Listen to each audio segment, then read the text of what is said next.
Loknayak foundation సాహిత్య పురస్కారం 2026 సంవత్సరానికి గాను ప్రముఖ రచయిత, ఆంధ్ర విశ్వవిద్యాలయం పూర్వ తెలుగు ఆచార్య డాక్టర్ వెలమల సెమ్మన్న గారికి ప్రకటించడం జరిగిందని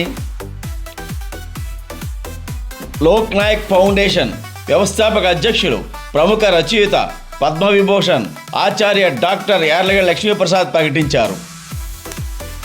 సాహిత్య పురస్కారంతో పాటు మరో 4 ప్రముఖులకు జీవన సాఫల్య పురస్కారాలు ప్రదానం చేస్తున్నామని, వారు ప్రపంచ ప్రఖ్యాత క్యాన్సర్ వ్యాధి నిపుణులు డాక్టర్ నోరి దత్తాత్రేయుడు గారికి, తానా ప్రపంచ సాహిత్య వేదిక వ్యవస్థాపక అధ్యక్షులు డాక్టర్ తోటకూర ప్రసాద్ గారికి, central London deputy mayor Shri Aryan Uday Areti గారికి, హెన్రీ ఫోర్డ్ విశిష్ట వైద్య పురస్కార గ్రహీత డాక్టర్ వేములపల్లి రాఘవేంద్ర చౌదరి గారికి ప్రదానం చేస్తున్నట్టు తెలియజేశారు.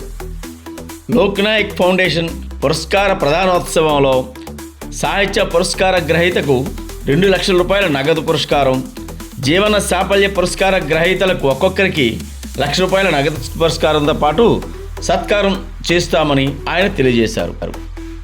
ఈ నెల 18న దస్పల్లా హోటల్లో జరిగే లోక్నాయక్ ఫౌండేషన్ వేడుకలో పురస్కారాలు అందజేస్తామని అన్నారు.